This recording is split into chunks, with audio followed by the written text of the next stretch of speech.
the mind that needs to first of all be rebranded. Idris said he's going to be putting Nigerian labor, Nigeria content and materials first. If you say Nigeria first and it is just us down here that, are pushing that agenda, it's going to be a big struggle. Do you think Nigerian firms, Nigerian organizations should start looking at getting their staff involved in this market or buying to keep for their staff? Within this side, let's also learn citizen diplomacy. See something. This is Souk business landscape. A very good morning to you and welcome to Souk Business Landscape, your weekly window into the forces shaping business, economy and development in Nigeria and across the globe. From tax reforms affecting millions of telecom subscribers to Nigeria's vast untapped oil wealth, the struggle for living wages and new frontiers of international investment partnerships. This week's stories highlight the crossroads between policy choices, resource management and economic realities. At the heart of it all lies a central question. How can Nigeria translate reforms, resources, and relationships into sustainable development that works for both investors and citizens? Welcome once again to Souk Business Landscape. I'm Oyinpriye Krumale, and I have lady and gentlemen with me here on this table. First of all, okay, I think it's ladies first. So yes, the one in red. The one in red should always get attention. Good morning, Priya. Good morning to you, Swift. I'm fine. Good morning, Nigeria. Good morning, Africa. And get ready to be blown away. My name is Swift Aderito, and we're about to have some topics and dissect some important issues that shape governing and society in Nigeria. Yes, and the night of them. Good morning, Priya. Good morning, Swift. I see you guys have something in common. We are matching. Always matching. Good to be here. I am Olumide Shokoya. It's good to be on Souk Business Landscape. Like I always say, let's talk business, development, and economy. And if possible, let's shake some tables. Yes, shaking tables, right? It's our, will I say, I won't call it our specialty, but I would say it's something we're not afraid of, doing. Now, the government has permanently abolished the 5% excess duty on telecom service, a levy that would have raised costs for subscribers. But now it offers relief to Nigeria's 172 million users. Nigeria is sitting on, that will be on our second story, 3.5 billion barrels of undeveloped crude reserves, valued at over 341 trillion naira, more than 6 times the 2025 national budget. Yet, continues to borrow heavily and import refined fuel due to naira depreciation. Nigeria's new 70,000 naira minimum wage translates to less than $50 monthly. Wow, making it very, very inadequate to lift workers out of poverty. Enforcement is weak, especially in states and the informal sector. And Nigeria is deepening its partnership with California in areas such as film, technology, renewable energy, and climate cooperation, with reforms aimed at making Nigeria more attractive, more foreign, and in order for us to get more foreign investment. We're going to break. When we come back from this break, we'll jump into our first story and our first conversation. Do not go anywhere. It's Souk Business Landscape, and we are reaching you live from our studios at Souqnews TV. We're back in a moment. Take Nigeria because it's the mind that needs to first of all be rebranded. Idris said he's going to be putting Nigerian labor, Nigeria content and materials first. If you say Nigeria first and it is just us down here that, are pushing that agenda, it's going to be a big struggle. Do you think Nigerian firms, Nigerian organizations should start looking at getting their staff involved in this market or buying to keep for their staff? Within this side, let's also learn citizen diplomacy. See something. This is Souk business landscape. Lateef Jakande. Born Lateef Kayode Jakande in the Ekbetedo area of Lagos Island, Lagos State, on July 1929. He studied at the Lagos Public School at Enowa, Lagos Island, then at Bonham Memorial Methodist School, Port Harcourt. King's College, enrolled at Ilesha Grammar School, where he edited a literary paper called The Quarterly Mirror. Jakande began a career in journalism in 1949 with a daily service and joined the Nigerian Tribune in 1953. The owner, Chief Obafemi Awolowo, appointed Jakande editor-in-chief of the Tribune in 1956. Jakande established John West Publications in 1975 after leaving Tribune and began to publish the Lagos News. He served as the first president of the Newspaper Proprietors Association of Nigeria, NPAN. Jakande ran for election as executive governor of Lagos State in 1979 on the Unity Party of Nigeria platform. His administration was effective and open and implemented the cardinal policies of his party. He introduced housing and educational programs targeting the poor, building new neighborhood primary and secondary schools, and providing free primary and secondary education. He gave poor people's children education, and many of them are now very prominent in the society today. Jakande established the Lagos State University and constructed over 30,000 housing units. After the military takeover in 1983, Jakande was charged, prosecuted, and convicted of treason and later pardoned. He served as Minister of Works under the Sani Abacha military regime. He died in Lagos on February 11, 2021. Lateef Jakande was the first civilian governor of Lagos State. Lateef Kayode Jakande, Souk Enlightenment. Broad Street. Broad Street, situated in Lagos Island, is steeped in Nigerian history.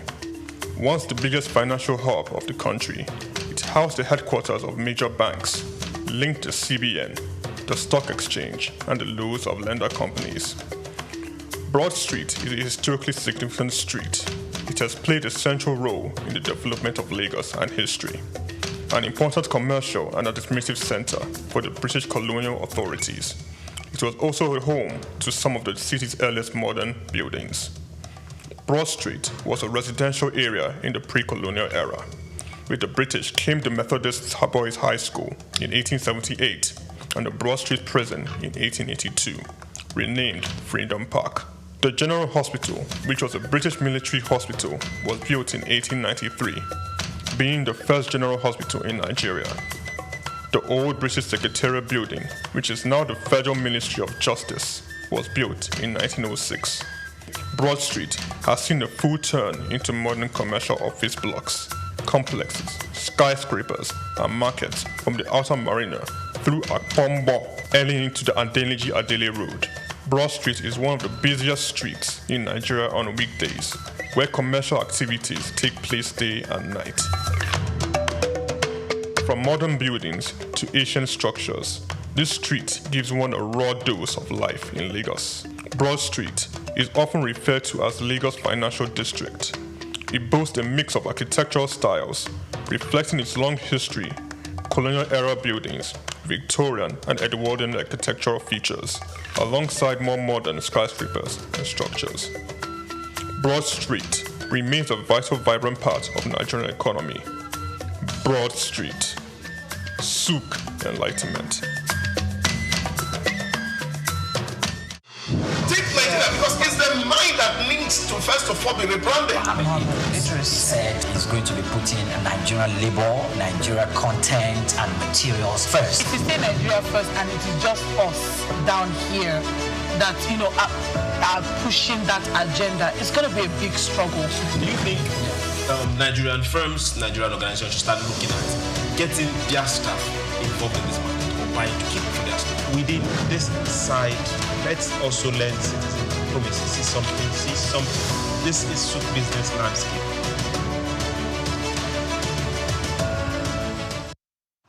Welcome back. Many thanks for joining us. Now let's jump straight into the business. Let's intimate you with the story we'll be treating. President Bola Tinubu has scrapped the 5% excise duty on telecommunications services, a levy initially suspended in 2023 but now permanently removed under Nigeria's new tax law.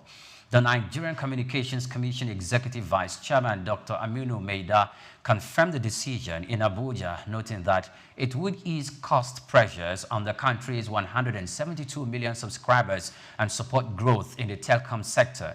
Introduced in 2022 under former President Muhammadu Buhari, the duty had faced strong public opposition over its impact on consumers and digital inclusion. Maida explained that the removal aligns with the broader tax reforms designed to simplify compliance and stimulate investment. He said the Commission is focusing on transparency, accountability, and consumer protection with reforms, including the release of a public network performance map in September, quarterly service quality reports, and stricter governance standards for operators. Thank you. Stricter governance standards for operators, and we are going to be seeing how the Nigerian Communications Commission will be, looking at the performance of telecommunications. The big names. Sometimes I don't just want to just say their names like that. They need to come pay some money, yes, for advertising. It's almost inevitable that we're going to say their names in the course of the conversation.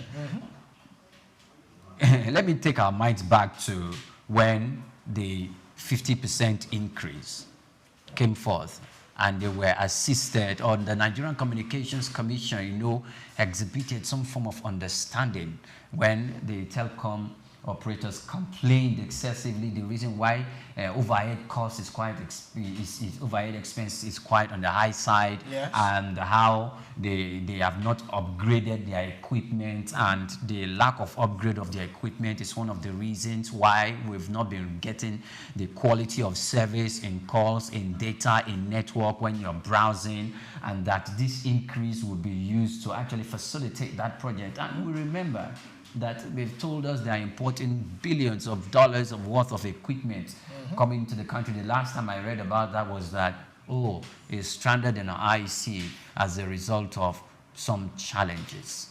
Is it beginning to sound like a cock and bull story, or is it something that it is real? Because right now, Mr. President has made the 5% suspension permanent. Olumide. Data is the new gold, they say. Because without data, you are almost excommunicated from the society. Data is what we are using right now to stream this program. Data is what you use to get access to information, to call, have video conferences, do so many things, make transactions, payments, and all that. So when that data is disrupted, it causes a lot of burden for Nigerians and people around the world. I've seen situations whereby I try to make some certain payments, I don't have data, and it's quite frustrating, especially when you're on a long queue at the supermarket and you're trying to make payment, and the cashier is looking at you with one funny eye, like, is this person actually dubious? Yeah, you're dubious. So I know how it feels. And when you now hear that there's an increase in data, there's an increase in calls and all that, it's now Nigerians will not really complain if that data is uninterrupted. If calls, when you call and it will tell you, the funniest thing, when you make certain calls, it will tell you the phone is switched off. And you later see that person and be like, I called you. And he was telling him, well, why did you switch off your phone? And he's like, I did not switch off my phone. Or calls, like Nigerians call it, jamming each other. You call someone and someone else picks it up. Maybe a person in the East picks it up and is speaking his language, and you're wondering, is this not the same number? So these are some of the things, the burdens that Nigerians go through. So I think that was why Nigerians protested when that duty, when that tax came on, that we are not even getting the quality. And sometimes, yes, NCC, they are doing their job. They place heavy fines on these telecoms. But it seems as if it has become the new normal when MTN or Globalcom or any other person gets slammed with a fine.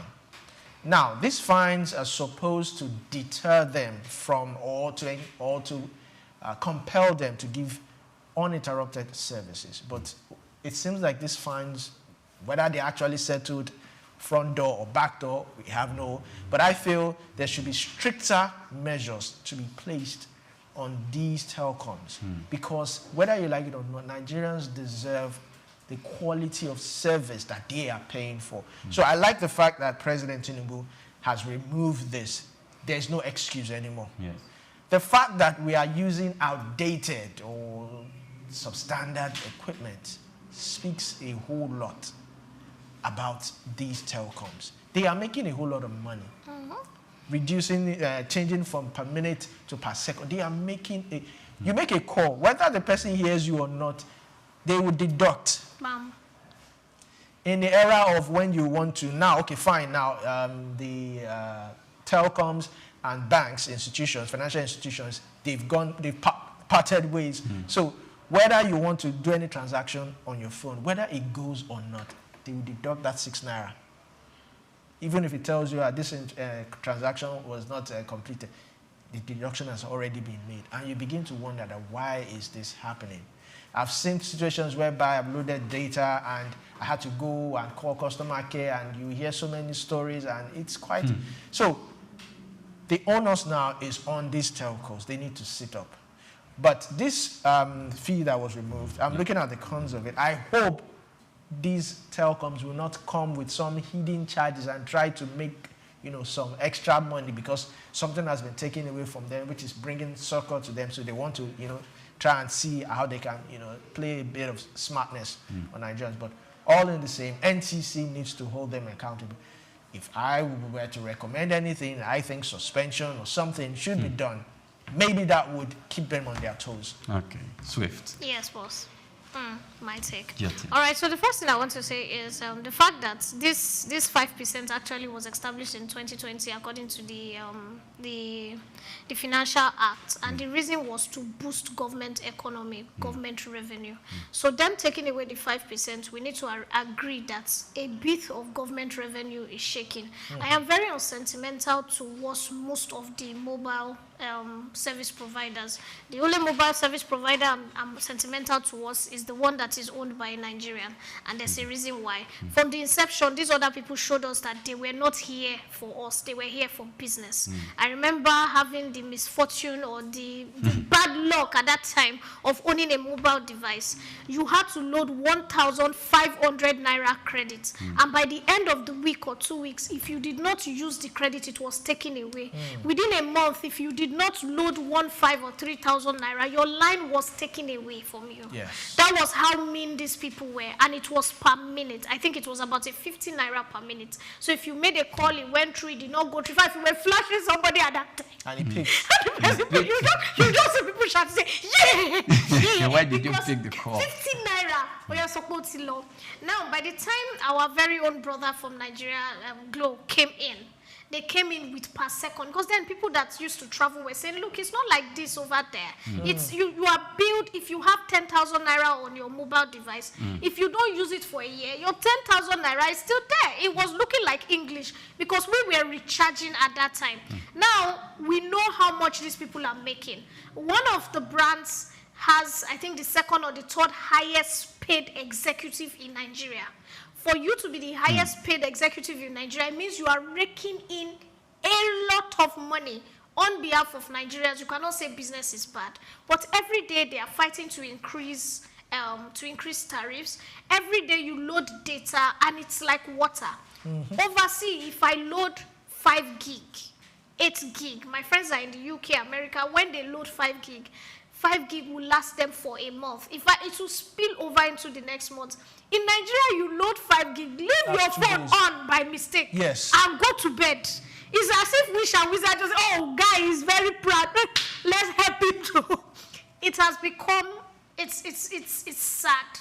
Also, they're always complaining about increase. They are not doing anything for their services. For example, when I was growing, when we started growing up, or when these networks came, their customer service was top-notch. You call anybody's customer service, you are speaking to people who sound like graduates, who sound like they know what they do. Every complaint is being sorted because their calls are being listened to. The last time I called one of the service, the girl could not even put a proper sentence together. And I was telling her that I loaded 3,000 naira, it disappeared. Do you know what she did? She busted into laughter. I was like, wow, it is funny. Customer service. Yes. That's a customer service. That's a customer service. And that tells you how the decline in the mobile services are. But they are still putting monies on the taxpayers. So it's not just for the government to suspend. This is a laudable thing. They suspended for a while, and right now the president has said he wants to scrap it. According to the minister of the minister, was like he was in the room when it was brought up, when during the taxation, and he said, President Bola Ahmed Tinubu said, remove it from the tax bill. He said initially he laughed because he knew that the financial sector, the Minister of Finance was still going to sit on the president and say, look, this is a good money generating revenue. It means we are going to borrow more. That's the truth. Nigerians, we don't like to face reality. We are taking away this. This is a kind of subsidy. And 5% is huge. If you are looking at the turnover of many of these telecoms, if you are looking at normal, regular turnover of people who just make calls, some of them make as much as 10,000 naira in a month. People just go to buy cards and all as profits. That's from, I mean, almost 10 million. I mean, big shops. Now, if you are looking at those people, 10 million in a month as profits, then what is the telecoms? What are they really making? So 5% of that 10 million to the government. Imagine if 30 people in just Oshodi are making 10 million, 5% to the government alone. So this is what government is losing. It means that we need to find sources for revenue. Let's leave that apart. What is government doing to the telecoms? You have removed 5%. What are they going to do for Nigerians that will ease our problem? What are they going to do for data? How are they going to make network more available, more accessible, and cheaper? Because right now, this is more like subsidy. They say 5%. We shouldn't still be paying the same cost we are paying. 18 naira for a minute is too much. We should want to see a reduction. Government should not just reduce. I want NDCO, that's the Nigerian communications. I want them to bring out laws and start telling these people, look, your 5% levy is now gone. What are you giving Nigerians back? Is there going to be a reduction in prices? Are you going back to the former data rates? That's what I want to hear. It's not just removing. What are they doing? That's the conversation. But Olumide and Swift, yes, there is this other side. The removal of the 5% could influence and, enhance the purchasing power of Nigerians in buying more data. And that in itself. That is if it reflects. That's if it reflects. Now they've removed that 5% has been permanently removed. Okay, when it was here, the burden was being transferred to the consumer. Now that it has been removed, are we going to see a decrease in cost of calls and data? That is how you give back. That's how you show us that there's a 5%. That's how we will know. But if there's no decrease, if it's status quo, if it's still 18, 19 naira per minute, then what's the government removing the levy for? Little money, that profit, which has now turned into profit for them, is going back to them. Okay, so what about businesses that rely completely on data calls for them to be productive and to make profit for the organization? Now they are going to seem to buy, because let's assume it's going to reflect in the purchasing power, because people are not going to order for more data because they felt 5% is gone, so it will make it very easy for them to access more data for their, and let's just see that go across board, both for individual and organizations that depend extensively using data to operate and to work. Do you see growth in terms of finance and business in profit? In profit. Well, except there's a reduction, like I said, except it reflects. Exactly. Then there might be profit. But if it's just as we are going now, well, a lot of people, she said it that if you put on your phone overnight and come in the next morning, I used to do that before, but I stopped. Because you learned the hard way. No, I mean, I used to put off my data before, but I stopped because some calls might come in. Oh. So what I just now do is my laptop, my 2 phones are connected. So maybe I turn off the data on my laptop and one of my phones and leave one on. Because things might calls might come in and all that. And messages might come in. You might want to send me a message overnight. So these are some of the things. So like I sent you a message 2 a.m. this morning. 2 a.m. this morning. Thank you very much. So now imagine if I don't have data. So now Nigerians are trying as much as possible to do so many things to like the service provider I use, they give extra data. So but you have to wait to that particular day. So I have to minimize the way I use data until that day when they will send me a message that, okay, if you recharge today, you get extra. You get double of what you... So these are the devices Nigerians are doing. Yes. You hear of different vendors tell you that, okay, with 1,000 naira, you get 10 gig. That there's a particular code. There's a particular code. People are trying to run so many cheat codes, crack so many things, all in the name of trying to get more value for what they are paying. Okay, so now, Swift. Yes. In some countries, it is seen that when you are paying for your monthly house rent, the house rent comes with data. Yes. Okay. It comes with electricity bill. Yes, the whole package. And it comes with every other utility bill that you need to pay. Everything comes with the house rent. So when you are paying the house rent monthly, it goes. So that means for the month, you will never be out of data. Is it too sophisticated a system for us to adopt? You know why I'm smiling at you? In Lagos, Nigeria, it happens. I have friends who live in smart houses, and most of their houses are run by data and electricity. They don't pay for gas. As you pay your rent, they don't pay for gas. Even 1004, that small 1004, you don't pay for gas. At least back in the day when it started, as of 2012, 2014, I had friends who used to live there. You don't pay for gas. As you move into a 1004, once your rent is paid, your utility bills is paid, either you do 6 months or you do a year, when you turn on your gas like tap, the gas comes. It's when you do not pay, it is shut out. Water, gas, data, Wi-Fi, everything. So there are smart houses all over Ikoyi, Banana Island. You don't pay. As you are moving in, there's Wi-Fi. That's part of your bills for your landlord. It's obtainable. But those are for the elite. That's the problem, because these people have made it too expensive.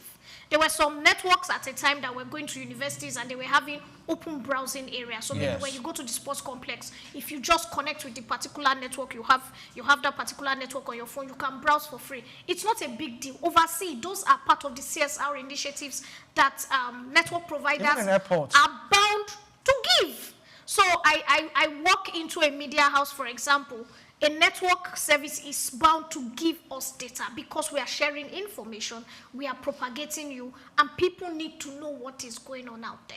But unfortunately in Nigeria, because of, they'll claim it's the levies, it's the tariffs, it's this, they have to pay. And so because they are paying, they are forgotten their CSR initiative. And this is where we are blaming government. It's not just removing this 5%, it's having a sit down on the table. You are going to make profit. How are we going to see it in the lives of the regular man? So for example, if network, as they have removed 5%, browsing, let's say, I think 3.5 gig is about 2,000 or something.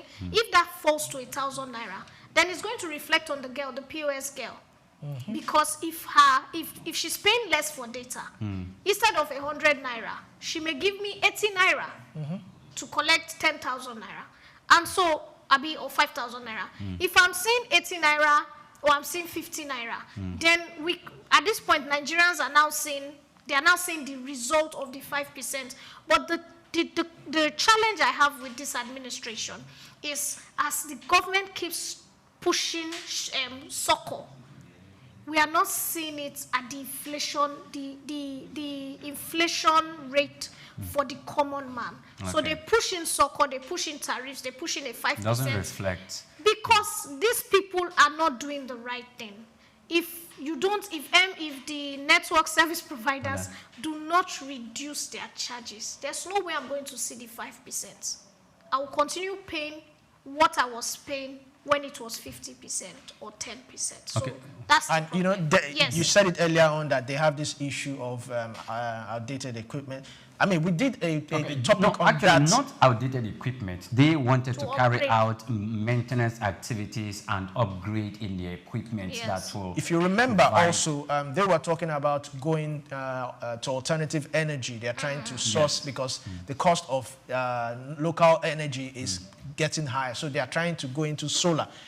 That would also reflect. Where do you think this money is going to? They would turn it back on the But consumer. we're already paying for that money because we're already paying. And you remember that time we had 50% something was increase. damaged under the sea and all Yes. that. The fiber cable. The fiber cable, and Nigerians, we bore the brunt of it. Bear the brunt of it. Well, let's move to our next story. I really hope that the telecom service providers will take the bull by the horn, listen to the complaints of Nigerians, because most businesses, most organizations, function using data. And without data, some of the communications telecom operators have is that data is life. I think that's beginning to make lots of sense for business operators who know that they cannot do anything except they have data and very, very good, smooth internet to work with. If they don't, productivity will be affected and profit will shrink. And that is not what we want for businesses. Now let's go to our second story. Crude oil deposits. Nigeria sits on untapped crude oil deposits, and it's running to trillions of naira. And that information is coming from the Nigerian Upstream Petroleum Regulatory Commission. So the story says Nigeria is holding more than 3.5 billion barrels of oil and condensate reserves locked in undeveloped fields, valued at about $227.5 billion. According to the Nigerian Upstream Petroleum Regulatory Commission, the figure dwarfs the 2025 federal budget of 54.9 trillion naira by over 600%, underscoring the scale of resources left idle despite the nation's rising debt stock, which has climbed to 149.39 trillion naira. Experts have noted that the undeveloped reserves could fund millions of classrooms, health centers, and roads if harnessed properly. Yet, Nigeria continues to depend on borrowing and crude imports industry. And the leaders, industry leaders and officials of the Nigerian National Petroleum Company Limited and the Nigerian Association of Petroleum Exploration want that crude in the ground holds no value until it is extracted. They emphasize that underutilized reserves coupled with 220 unlicensed oil blocks weaken government revenues and fuel borrowing. There's a saying that was, that we find in this this reading. It says that crude underneath the ground is of no significance, is of no value until it is extracted and exploited. I still consider that as small, that the crude beneath the Nigerian ground is $227.5 billion. I think that's small. I think that estimation of what we have of the crude that we've been told that come the next 50, 150 years, if the world continues to exist, that we will not exhaust what we have underneath our feet. Yet we are saying that it's only worth $227.5 billion. I think that figure was wrong, which is about 300 and something trillion naira. I think that figure. But that's an estimate. It's an estimate. How can you estimate something that you cannot exhaust for that paltry sum, knowing very much that crude is the black gold between our feet? And this, so maybe the way I am painting the story is differently from the way or the intention, the way the story was written. Yeah. So what's your take on it? Okay, so first of all, like I would say, like everything in Nigeria, or like almost everything in Nigeria, we need government agencies to be very particular. I'm still of the school of thought that there are still places in Nigeria that have crude that we have not even exploited. We are looking at northern Nigeria, and even their crude is almost of similar quality as those of that's in Niger Delta, and we have not been officially informed that they have started tapping that at all. And so the information sometimes that passes around is some private individuals are the ones that are doing that. So they are making money and there's no tax remittation to the government, which is a challenge. You will notice in this article, they talked about a lot of unregistered oil servicing companies. Now, before you get too angry with these people, you have to blame the bigger oil servicing company. There was a time I had a friend who was working for an oil servicing company who was working for NNPCL. It was their engineers who go to the shore. It's their engineers who go offshore. The staff of NNPCL who are earning almost 10 times what they were earning, because at that time, this was 2014, they were earning 250, 300. They were excited, young graduates. The people at NNPCL were earning about 680, 800 engineers. And those ones were stuck in the office. They would go offshore. They would do the work. You mean the graduates? Yes, the young graduates. The young guys, they would go offshore. They were working with an oil servicing company. They will now send their reports to the big boys in Abuja who are also engineers, who are earning twice or thrice as much as they are earning. And those ones will now put the report down. It was when this woman came, I've forgotten her name again, because she had worked in Shell for a bit. She did a restructure of NNPC at that point in time. I was like, look, if you're a field engineer and you are sitting in the office, just know you have been fired. There's no use. Why are we having somebody do dual roles? One is working for an oil service company, and then they found out that it was some of the staff there that owned those oil servicing companies. Let's leave that aside. Now, you are looking at a lot of oil servicing companies that are tapping crude, and they are not giving any remittance, official remittance to government. They are remitting to somebody. We don't know who they are, but they are remitting. The undocumented number of crude is still, with this calculation, like you said, it looks too small because we know what we have. We can, if smaller countries that they have told us that they don't have half the reserve we have under, are talking of trillions in dollars and saying they cannot even estimate. How can you just come out and give an estimate? Are you playing with me? Like you said, it's looking ridiculous. But my own fear is, what is government doing? Because at this point, this government, this is our black gold, like you said. What are the stakeholders doing to ensure that everybody that is tapping this our crude is paying tax to the government? Because it is this tax we are going to use to build roads, build new schools, develop Nigeria, take us to the next level, because we need development. If everything is working the way it's working, I don't think we'll be borrowing as much. So, Olumide,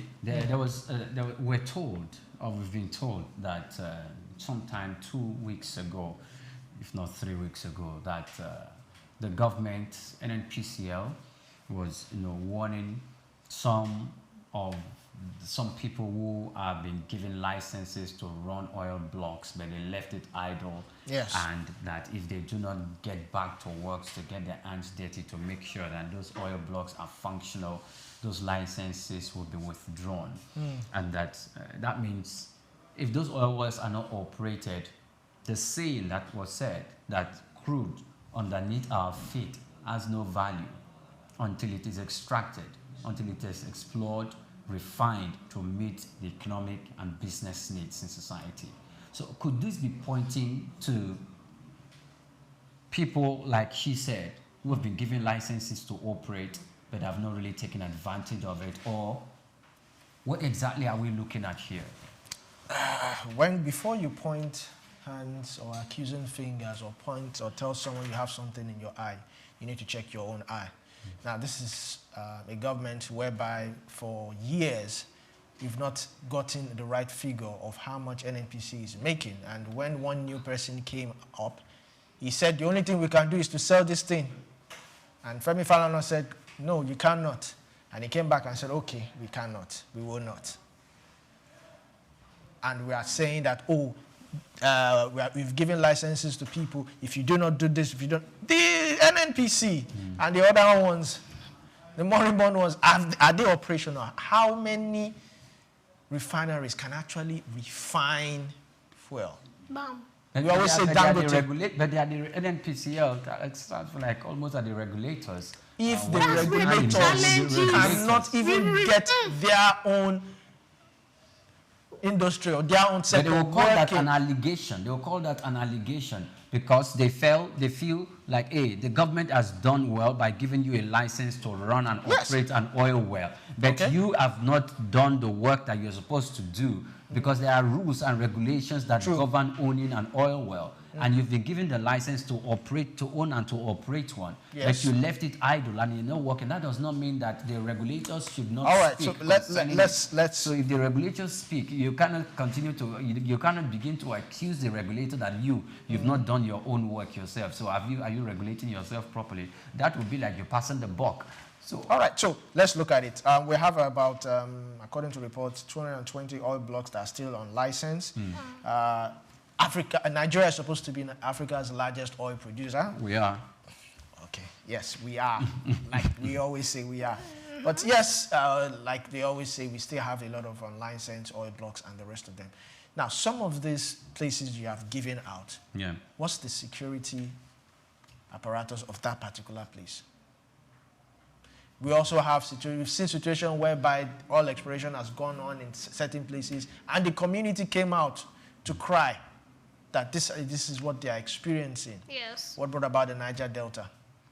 Issues, So, yes, I'm not trying to shield these unknown actors that have been given licenses and all that. But I think government should approach this in a more friendly, not friendly, but in a more sensitive manner.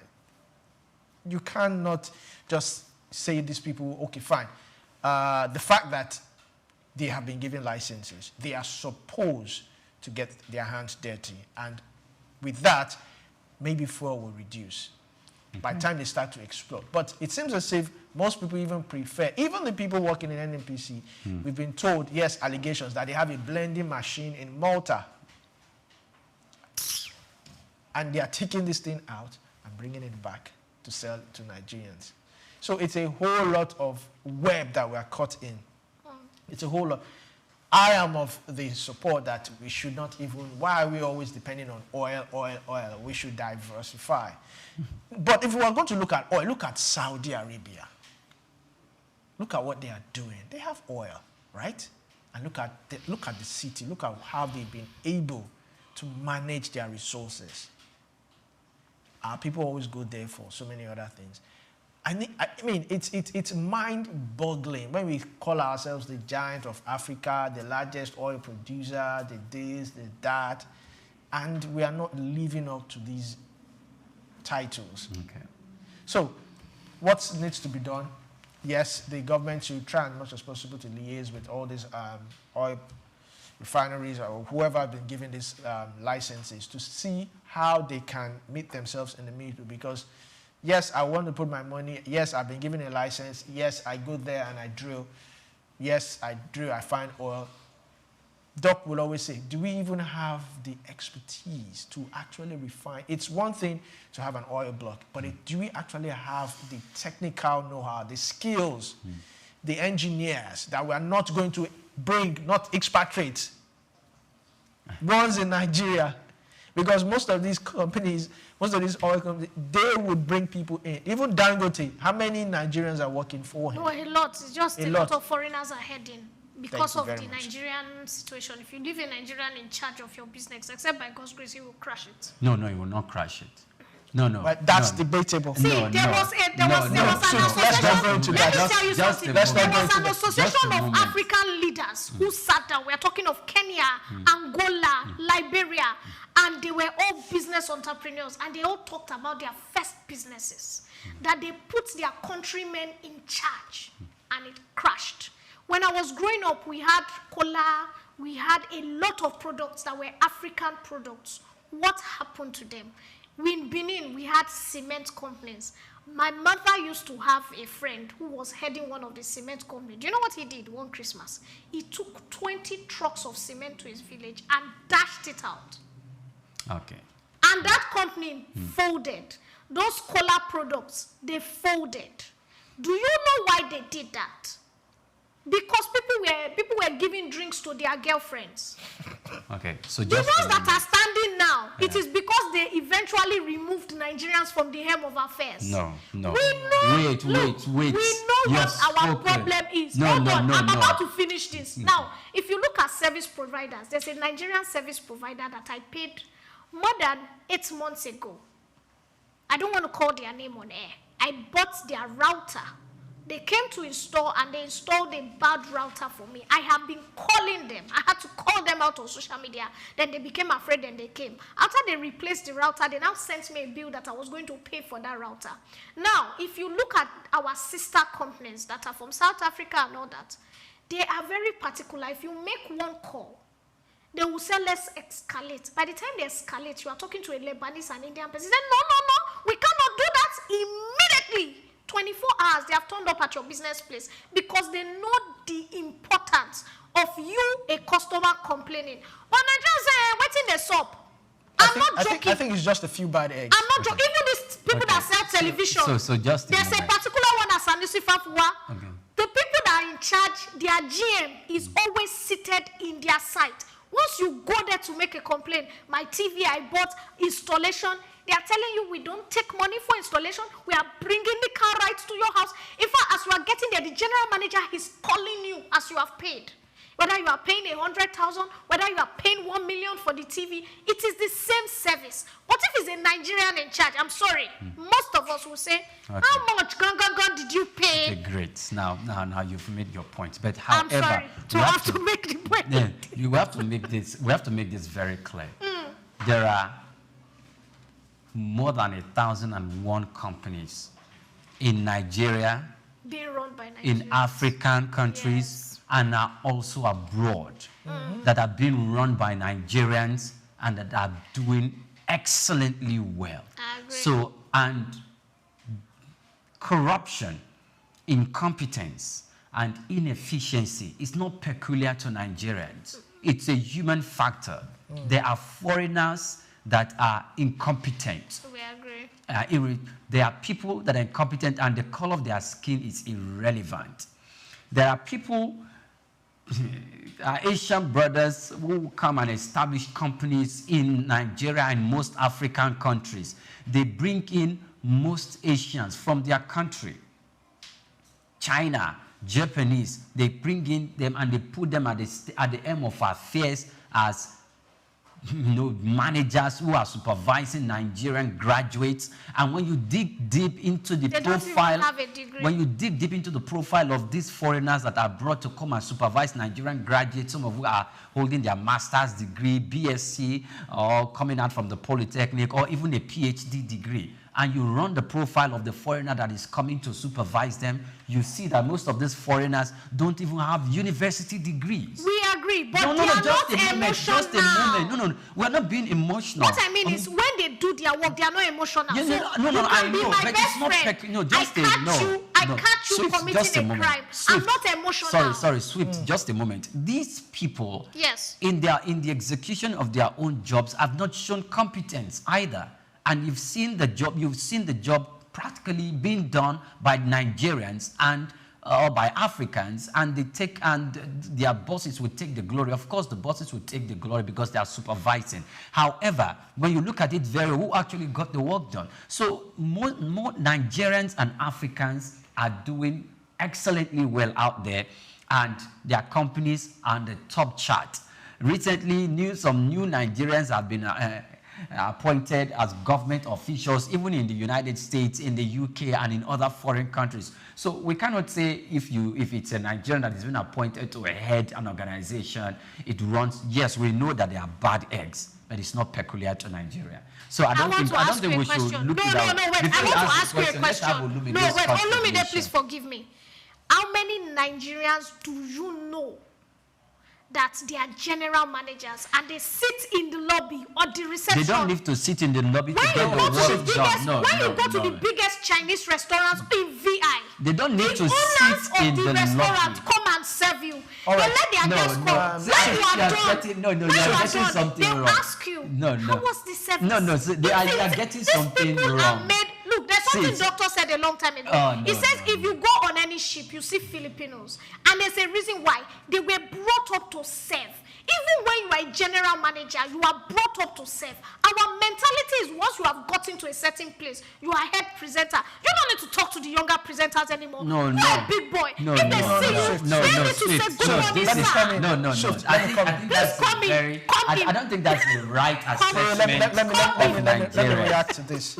Now, you don't need to sit in the lobby as the general manager to get the work done. Sometimes you need Lumige, building a business. If it's customer based, building a business, building an effective, efficient, productive organization is about building systems. And about building systems, I've seen Nigerians, in fact, I've seen Nigerians who they are not around, their bosses are not around. But because over the years, they've built a system where they have people who are even Nigerians to the janitor, to the manager, to the CEO. They are all Nigerians and they are not around for 2 years. And the organization is perfectly and effectively running itself. The manager doesn't need to be around.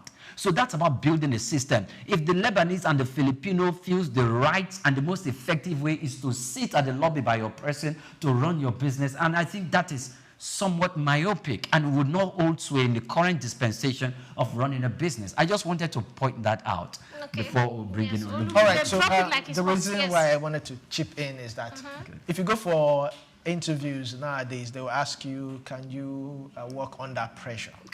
That is the mindset we have developed, that I have to be on your neck to get something done, because we believe that if left with little or no supervision, work will not get done.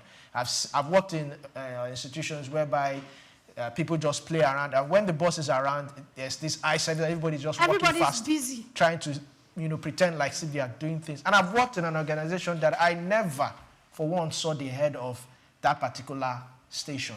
I never saw the HR, and work got done. Yes. Priya can bear witness. Work got done. People knew what they were supposed to do, and they were doing it. That is building a system that works, hiring competent people who will deliver. It takes a whole lot. It takes training. It takes the person's dedication, personal dedication, that yes, I want to see this work.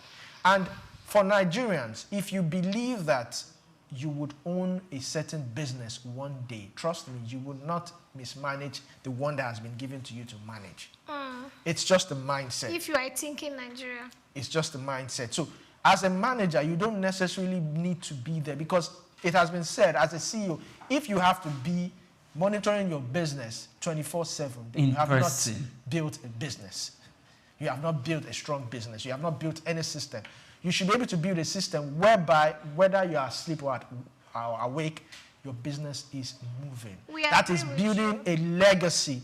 That's why CEOs will tell you now they're not building companies, they're building legacy. I think you are missing what I'm saying. I understand what you are saying. That sometimes you need to show up. I understand. That's what I'm saying. No matter how big you are. You need to show up. Yes. The world has gone digital. You don't need to show up. There are CCTV everywhere. I know people who run businesses in the comfort of their bedroom. They wake up with their tab. They know what is going on. I agree with you. But Olumide, do you know if you run a customer-based business, yes, what makes you a miracle is once in a while you show up. It can never be taken away. It can never be undermined. I remember then the owner of one of the biggest supermarkets in Lekki. He used to offload goods with his boys in short knicker. He's a billionaire. He has it all over Lagos now. You don't even know he's the one. When you are passing, you say, "Madam, how you doing? Did they treat you well inside?" You'll be wondering, is this dirty guy? It's when you have gone later on, they will now tell you that, that man that was talking to you, when he has entered this jeep, that's the owner, that's the you will be like, what? And it helped his business. He was able to replicate. In fact, it was one of the customers he spoke to that said, this place is too touche. Imagine if you have a village kitchen or a village market, and he started a village market right beside where it sells original groundnut oil, this, that. Is he a Nigerian? He's an Igbo man in this country, in this town, in Lagos, and he has replicated his business. So we have because sometimes what I'm trying to say is, he's a different one because he has that mindset. That's the mindset of the Lebanese. Sometimes you need to be on ground, park that jeep there, have a conversation with your people and see what is causing a lot of problems in regulation in oil and gas. Someone is sitting in an office and you are telling me, oh, there's a 30%. Some places are not regulated. I want to see all the CEOs. What stops you from going to the fields? What stops you from having a meeting with all engineers and all people that, all surveyors, all extractors, have a meeting with them, meet with them one-on-one, do a town hall meeting. When last did you hear there was an oil and gas town hall meeting in the middle of Oyigbo in Delta State where they drill? Because one person is too big in Abuja sitting down. But overseas, if you are heading that place, you know the nooks and crannies. You are using your satellite, there's security, you are moving around. That's the difference. There's security. Okay. No. So this oil and gas, they know all the kidnappers. I'm sorry to say, I used to have a friend in oil and gas. When they are going, they make calls. There's a certain amount at a time in Nigeria they were dropping. Okay. So what are you saying? So now what we are then talking about in the oil and gas industry, and with regards to us dealing with the crude that we have idly shot beneath our footsteps, is about government building an effective system, an efficient system that will enable and give us the right capacity. You must be on ground to build it. That's what they are saying. I think building the system, because if you to build that system to make sure that we explore this oil and use it for the nation's benefit. And if the Nigerian oil industry has existed for quite a while, and we can say to an extent a system has been built. However, the system is not perfect. Yes. That is why we are seeing all these loopholes and the required need for us to make corrections so that we can have a productive economy. Yes, Olumide. So I think the Senate needs to step in also, especially during bidding, just like the CBN does for all these banks. I think we need to, first of all, before you award any company, any license, let's know the capital base. How much? Let it be, let them put it in the CBN, let them have it in the Central Bank of Nigeria. Maybe 1 trillion, maybe 2 trillion, maybe 10 trillion naira. It's sitting there pretty.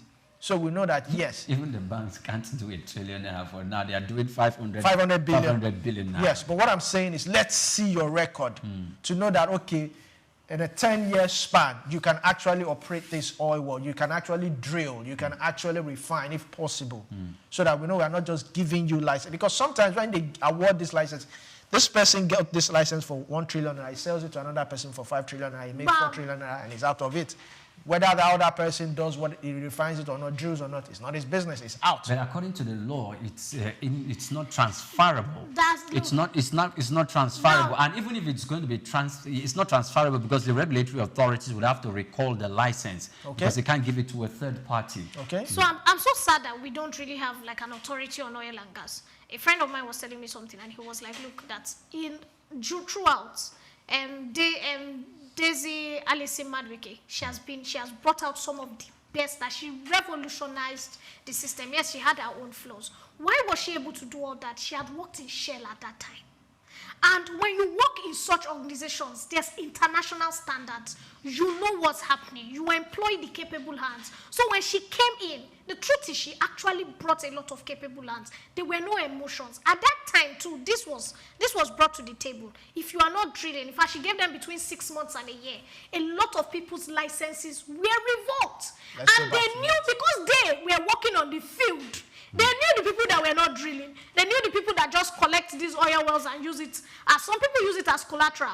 Some people are just waiting that because they know that they have predicted that in the next 10 years, some particular places will be dry and theirs is untapped. And so people will come in. There's so much politics involved. Like I said, there must be a lot of groundwork. I'm not in love with the Senate because 90% of them are just sitting there. I wouldn't use the word, what do they really know? I want, if you are a minister, I need you moving around. Like, for example, in Nigeria, what's the name of this guy again? The Minister of Works. David. Umai. He's always moving around. You see him in this project. You see him talking to stakeholders. They are having architects summit. He's there. He's having conversations one-on-one with people. He's with engineers. He's with road builders. That is why you are seeing some kind of effects. That's why when he's talking, he's making a lot of sense. For a long time in Africa, you give people portfolios that they cannot defend. They are just sitting down somewhere, they are looking, and they are having a good time, and they are not doing anything. For us, for this to work, because oil is our black gold, we need people that are on ground, people that are in the field, people that know the nooks and crannies of everywhere that you are tapping oil, people that sit one-on-one with Bayelsa boys and have a conversation. That is how this system is going to work and work beautifully well, in my opinion. That's my opinion. All right. Thank you so much. Now, that's Swift's opinion. But you know what my opinion is for now? My opinion is that we go for a break. And when we're back, Swift Business Landscape continues. Do stay with us. Take Nigeria because it's the mind that needs to first of all be rebranded.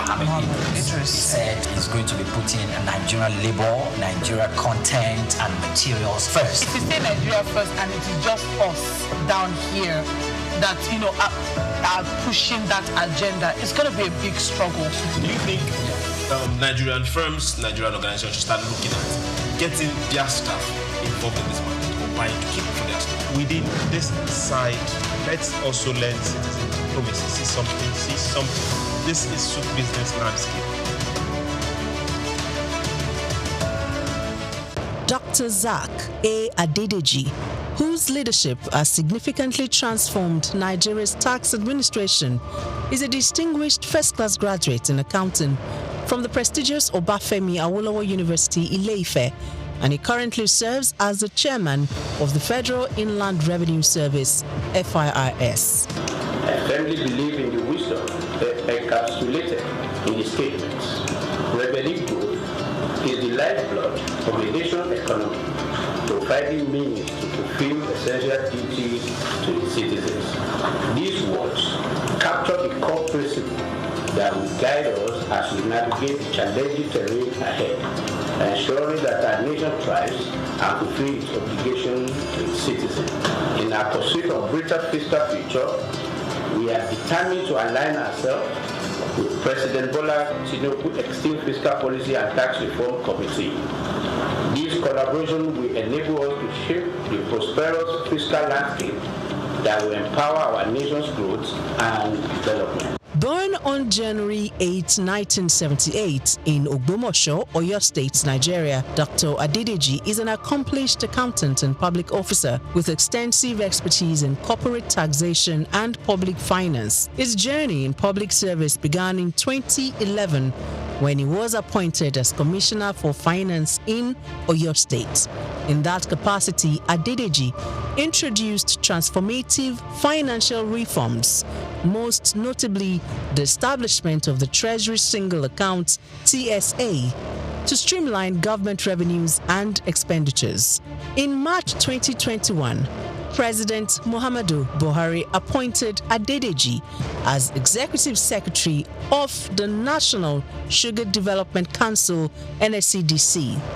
In this capacity, he founded the Nigeria Sugar Institute and spearheaded the Sugar Backward Integration Program, which sought to enhance local sugar production and reduce reliance on foreign imports. In June 2023, President Bola Tinubu appointed Adedeji as Special Advisor on Revenue, and by September of that same year, he had ascended to the position of Executive Chairman of FIRS, Nigeria's leading tax authority responsible for the assessment, collection, and management of federal taxes.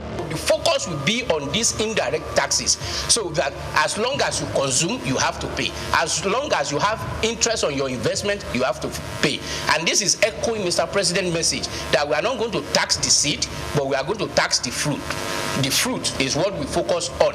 So all those things, when we have this holistic process, it will be captured, and that the vision is to have a progressive tax, that if you earn more, you pay more, and if you earn less, you will not pay. Under his leadership, FIRS exceeded its 2023 revenue target of 11.55 trillion naira.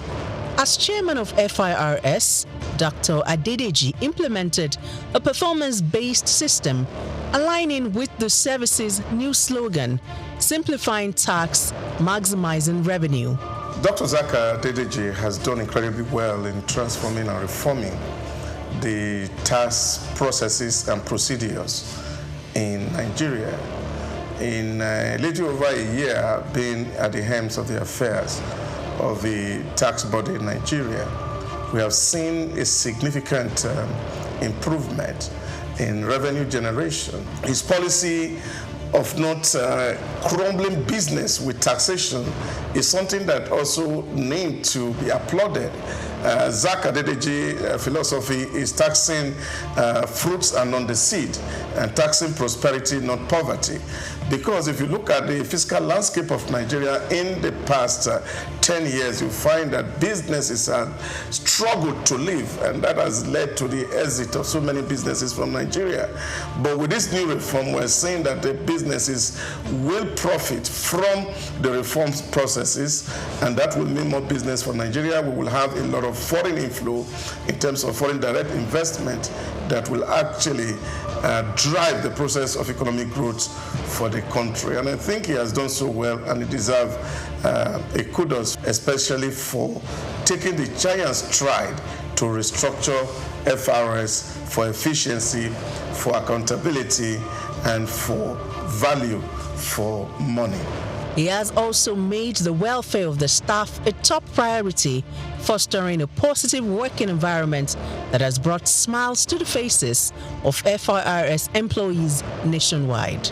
Supporters of the tax reform bills highlight several key benefits, harping on the need for streamlined tax processes that could reduce bureaucratic hurdles and foster an environment where businesses can thrive. He has initiated a lot of reform which dovetail into the tax reform bills that is before the National Assembly. This initiative is to improve on the tax administration system in Nigeria with a view to improving on the collection systems that will be beneficial to every member of the Nigerian state. ZAC, as is well known, has improved on simplifying tax reform even within the federal landed revenue, which in no means has improved on tax administration, and he celebrated essentially for the core initiative of the tax reform. Under Dr. Adedeji's leadership, Nigeria's tax system has gone beyond mere policy adjustments. Its focus is on fostering sustainable growth and ensuring that the benefits of tax reforms reach both businesses and citizens. So those that are attacking the bill, one, they are doing that in view of the formula they discovered, which may not be, will not augur well for them on the bad allocation. And then secondly, they may be having the feeling that this law was just designed to favor Lagos State in the course of its own effort to become a state that has special status. Okay? It says so that will make it to be seen as if it is a country of its own, even though it's not up to the level of country, but it is higher than all other states in the country. Probably this may be the reason why they are agitating. The one that you can see clearly is on this issue of VAT, and then they have other suspicion. So that is another worry that I have. The issue of trust. Trust, what do some experts call trust deficit. Yes, will be promoted greatly by this if corrective measures are not taken. Graduation has not been defined. But then people have to go by what is happening now. As they go against it, Since now the graduation is about contribution of state that are producing these goods and services being consumed. So they have the right to just say that, oh, so now instead of 20%, it will now be 60%. And then you hear the government functionaries, including members of the committee, saying that no, that's not what they mean. They mean area of consumption. This 60% graduation is about consumption area, not location of the headquarters of company that produce the good or services. You should have defined that in the law. Contributing to long-term national development, Dr. Zak A. Adedeji's career is a testament of his unwavering commitment to improving Nigeria's financial systems and enhancing revenue generation, showcasing his exceptional expertise in corporate and public finance.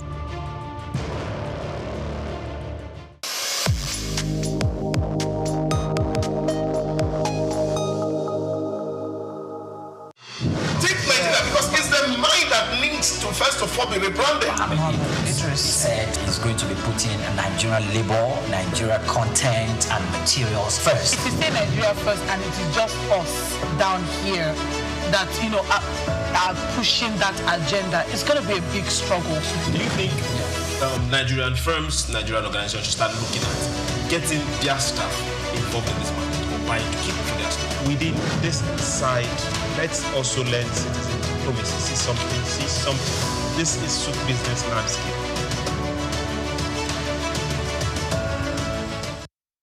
Welcome back. Many thanks for joining us on the program. Now we move on to our third story.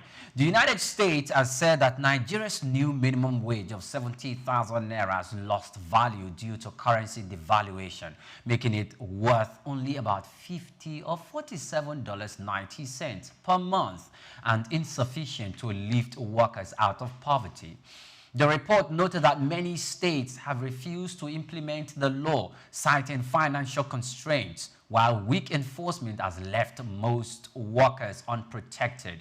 It added that 70 to 80% of Nigerian workforce is in the informal sector, where wage laws are rarely applied, with limited labor inspectors and penalties rarely enforced. The U.S. said that the law fails to guarantee fair pay, collective bargaining, or strike rights for most Nigerian workers. Does this sound like the United States is hitting Nigeria below the belt with this conversation? Or no, it's just a reality check. A reality check? Yes, it's to let us know. Less than $50 a month. Yes, that this is what devaluation of the naira has cost. Because they rightly said, what minimum wage is about is it 49 or $47.90 per month. Per month. And a minimum wage though they operate per hour, which is about $7.25 per hour. Yes, and that's about roughly 10,000 naira per hour. Per hour. Multiply that by 7 hours, which is like the minimum time 9 to 5 or 9 to 4. That's how much? So that's 70,000 naira a day. A day. A day. So you've earned minimum wage in Nigeria for a month in a day. In the United States. In the United States. Okay. So now you understand why people jackpot or immigrate or whatever they call it. But then again, let's do a calculation. You earn 70,000 naira, let's say as a core member. You go home with 70,000 naira. First of all, it depends on where you're actually staying to get. In Lagos? Wow. No, let's leave Lagos.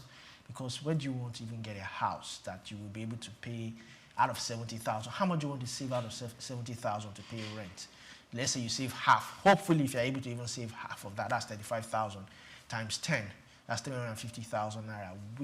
What kind of house are you going to get in Lagos? Maybe in the nooks and crannies of Ikorodu. But do not forget Where that. in Ikorodu? But wait, I'm coming. But do not forget that the law of NYC states that if you are employed, especially in Lagos, I don't know about any other way, you must give accommodation or you must pay nothing less than 30,000 naira. So if you are not giving accommodation, you are paying 30,000 naira. Okay.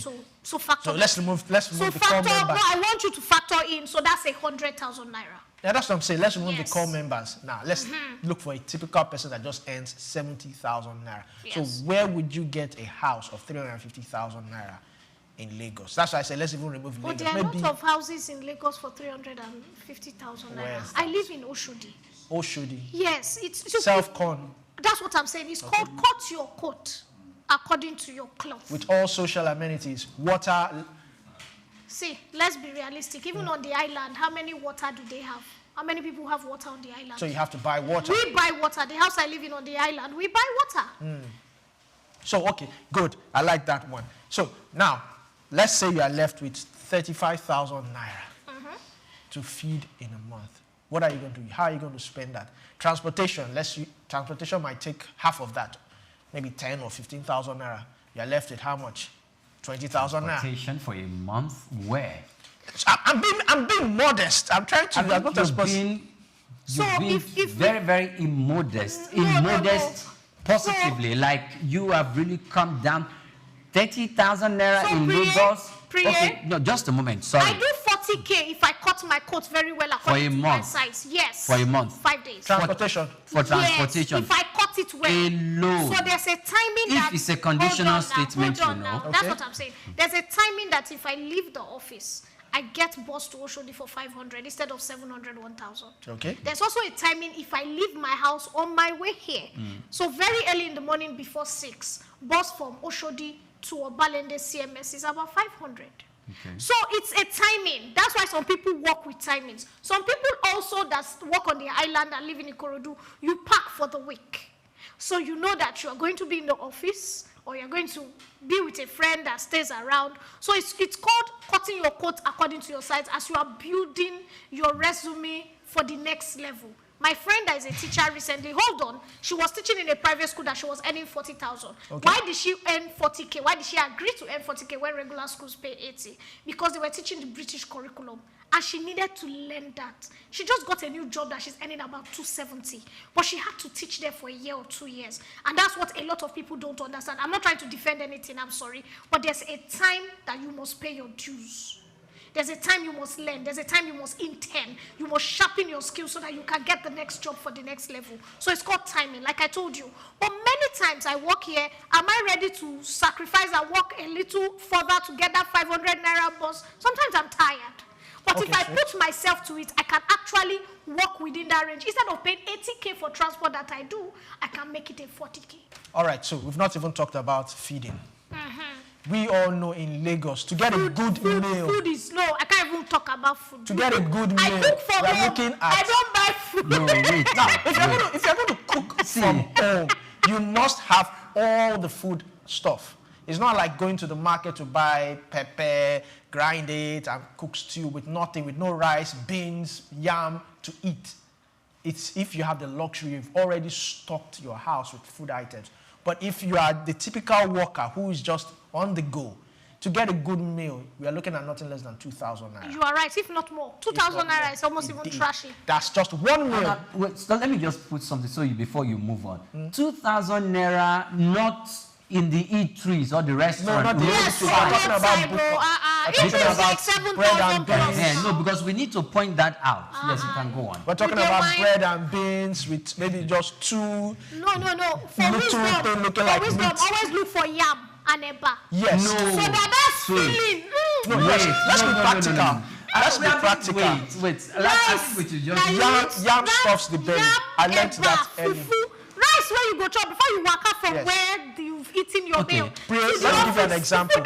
I worked in an organization, I think 5 years back. I learned that bread and akara, what we call bean cake, stuffs the belly for a very long time.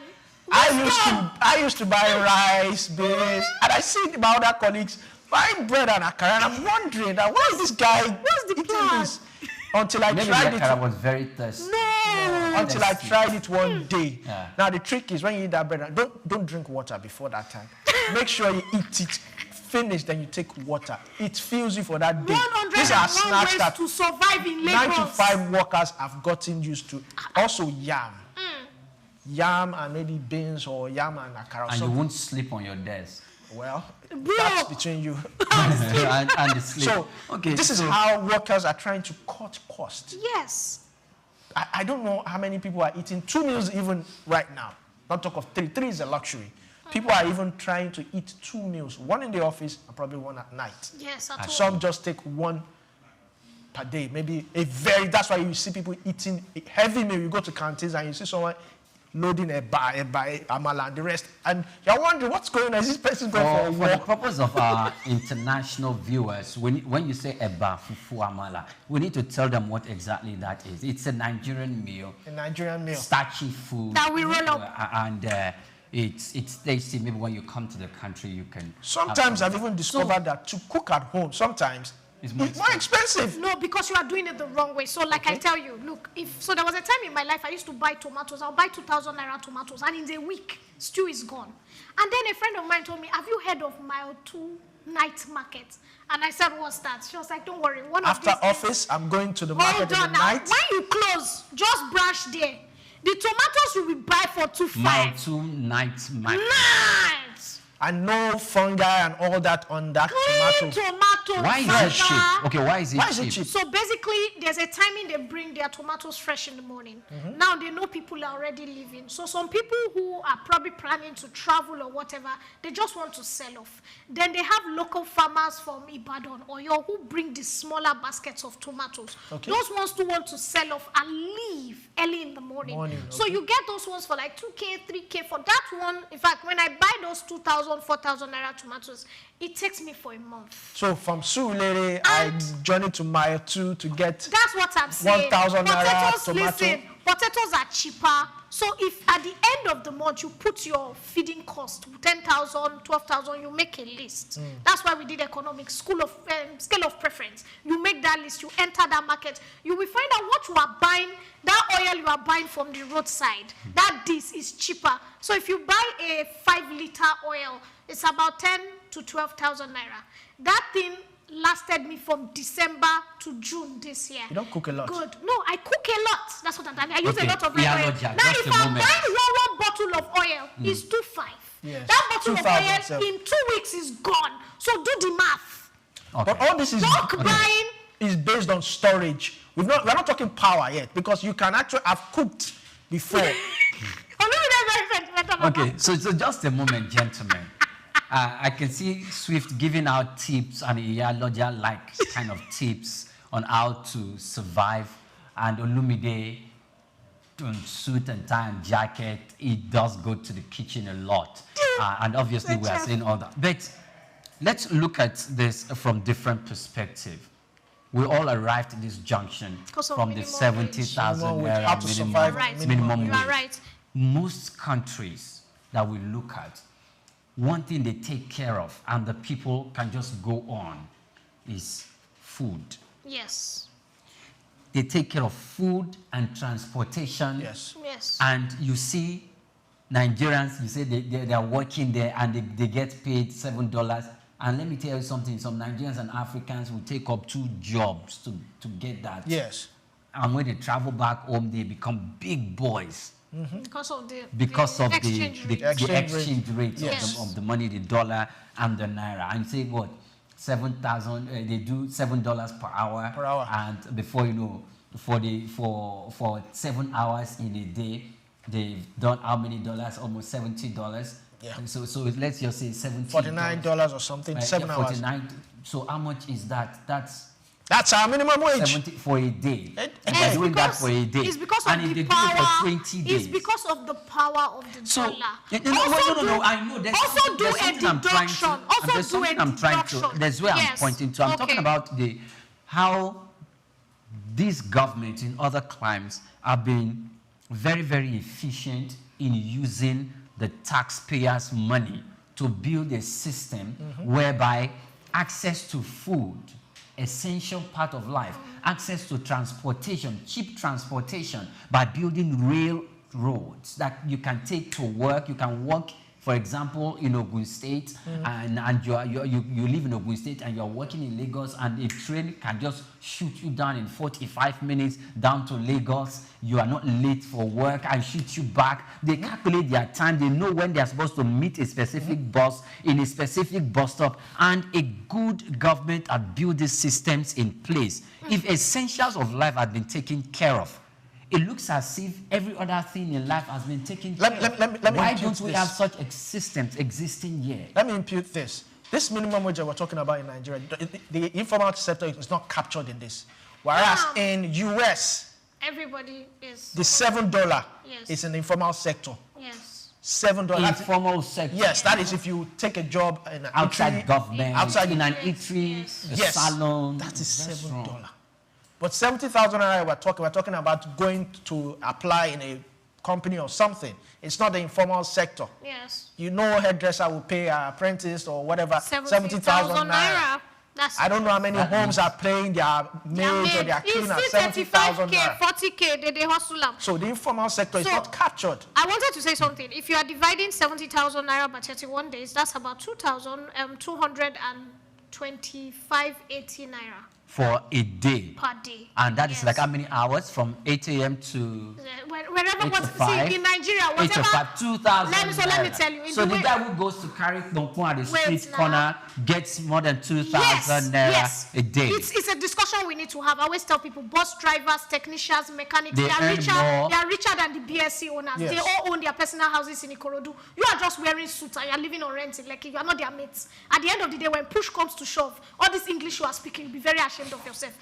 Let's leave that at the side. Now, when we are comparing minimum wage, because a lot of times we are like, oh, they are earning so much over there. Do not forget taxation. My friend pays, I think, is it $300 to do her cornrows because there's a limit of what you can pay. Yes. That's ordinary shuku back. Do you know what $300? It is because of purchase power. When they also remove their taxation, a lot of them cannot eat one good meal in a day. They feed on fast foods. To eat this rice you are talking about, as in to go to a place and buy rice and meat and pomo, it is a luxury for them. They do it once a week, once in 3 days. It is meat pie, egg roll, GMO foods that are given almost for free, soup kitchen that a lot of people survive on. So it's a notion. I need to say this because the notion people feel, oh, once you go to, I'm earning $70, that's $70, they will tax you. I have a friend that 5 of them are living in one room. They plan it. You are night. You are morning. How many strong, and these are married men, that when they come to Nigeria, they have house and they are driving car. How many strong Nigerian men, 5 of you are ready to sleep in one room? Because you will do things over there that you will not do in Nigeria. When you are done with your work, you close. If I was in America, when I'm done with this work, I dress up and I go and clean the train station. Am I ready to do that in Nigeria? But shift. No, I'm asking. Will you be paid? You will be paid. That's the difference. Will you be paid in Nigeria? Hold on. Are we ready to do it in Nigeria as an Would you be job? paid? Is that the job for Someone it? else told me a story of how he ran into his friend at a bank, and he was a security officer. He was wearing the security. He said he was so ashamed of the guy. That the guy was like, hey, like, Priya, how are you doing? And he was embarrassed and he was cringing. And the guy was like, okay, no problem, come in. But he noticed the pride the guy was using to open the door. And he kept saying as he entered the bank, man, waiting do Priya, like Priya no get job. Eventually, after withdrawing money, he took a 5,000. Okay, let him give his guy $5,000. Naira. In Nigeria. Okay, Nigeria. He was at the bank, so he was embarrassed that a graduate is doing security work job at a bank. And when he came out, he gave his friend the 5,000, 5,000, expecting the friend to say, Remy. And the guy busted into laughter. I was like, no, I don't need your money. And he was like, guy, you are doing security here, you know, that kind of thing. And then the guy took him aside and told him, I own the security outfit for this place. So I dress up and go from to check, supervise. To make my boys know that there's dignity in what they do. That when people come, this is how you greet, this is how you talk. That it's not like I'm broke. Now, what I'm trying to say is from this story, mindsets. You see your friend doing security, you see your friend doing global delivery, and the first is, Baba, it's a run down. In Yankee, you see somebody that is reading for his PhD, rolling a bicycle to do food delivery, and you are shaking him down, you are making this money. It's a mindset. So we need to get out of the mindset, because there are a lot of jobs that look dirty, that you earn way more lots of than money in the it. blue-collar jobs. Great. But let's do the math also. I always like is to, wearing a blue shirt. It's a blue-collar boy. I like to do the math. Okay. So you're earning $77 over there. Now imagine a job that pays you to be a security man for $7 per hour. That's like 70,000 naira in Nigerian currency. In 1 hour. In 7 hours a day. Okay. Multiply that by 22 days. You will not get 22 days over there. They have working hours, so you can only do 3 days in a week. Their system is structured. 3 days a week, right? If you No. Wait. Not in everything. Yeah, Hold there are on. cases where people do 5 days in a week. That is if they catch you, if they report you. I have a friend recently that is a nurse that was doing extra shifts. I've spoken to people who do 5 days normally. Wait, he's a nurse, and they reported because the hospital has been pushing it that Nigerians will take these extra shifts, Okay. and they reported because medically over there they are about your health. There's a limitation, so many people do these extra hours. You are doing the extra hours because if you are a student, you don't have more than 21 hours working. It's not 21, it'll be 19 hours in a week. Okay, Swift. Let me be modest. In rounding up. Yeah, so let me be modest. 3 days a week, right? Yes. That's like 12 in a month. 12 days in a month. Okay. Multiply that by 70,000 naira. That's 840,000. Yes. If you tell anybody in Nigeria that I know to come and do a security man, to be a security, for that amount. For almost $1 million naira. For almost $1 million 800,000 And naira. don't forget your tax is about 20%. Take out tax, that's 200 and something thousand. 600,000 naira. Nigerians should do. Your light bill is like another 200. Take out. No. Your car taxation, your health insurance is another 200. No. Look, this is reality. What you are going home with at the end of the day. Swift. It's not a lot. What we are going home with is not a lot. Yes. We will soon be going off the camera. And we need to round up. Yes, please. So let's take out tax, right? Yes, you still have about 640,000. However you want to spend your electricity bill and any other utility bill is left to you. But No, you know you you're don't going. spend. It's a fixed charge. That's what I'm So talking you don't have a Nigeria. I'm choice. saying Nigeria. I'm The not, choice over there. no, I'm not saying over there. I'm It's saying using Nigeria. a pricing for there. Use I'm the saying- system there. No, I'm saying you are saying that what they are doing there, Yes. it's jobs that we cannot necessarily do here. So I'm saying, okay, if that same amount is offered here, Yes. a lot of people will still take The it. boys on the oil rig that are just riggers, that are not educated, they are making that amount. That's what I'm saying. So if a security man is offered 600,000 naira, I'm sure he will take it. In Nigeria, here. You grab it with both hands. And we need to go because our time is up. And that's a wrap on the show this morning. However, we are not done because we did not completely exhaust all our stories for the conversation this morning on Souq Business Landscape, but we will continue tomorrow. And this conversation about some, I don't know what to call them, black-collar black-collar workers who drive taxi, who drive commercial vehicle, yet they earn more than some people who work in the banks. In fact, some of them earn as much as the branch manager of a bank, because if driving a commercial vehicle can give you 200,000 naira a day for the week, for 5 days or 6 days, you could be going home with almost 700,000 naira. Or a million. If you own the vehicle. If you own the vehicle. And if you own the vehicle, if for a week you can go home with 700,000 naira for a month, you do the math and you tell me if you and the branch manager of XYZ bank are not earning equally. And that's where we draw the wrap. Let me leave you with that thought so you can be ruminating, chewing on that. Maybe when we come tomorrow, you can throw that out to us. My name is Oyepriye Krumale. Many thanks for watching today. Do well to follow us on all our social media platforms at Souqnews TV.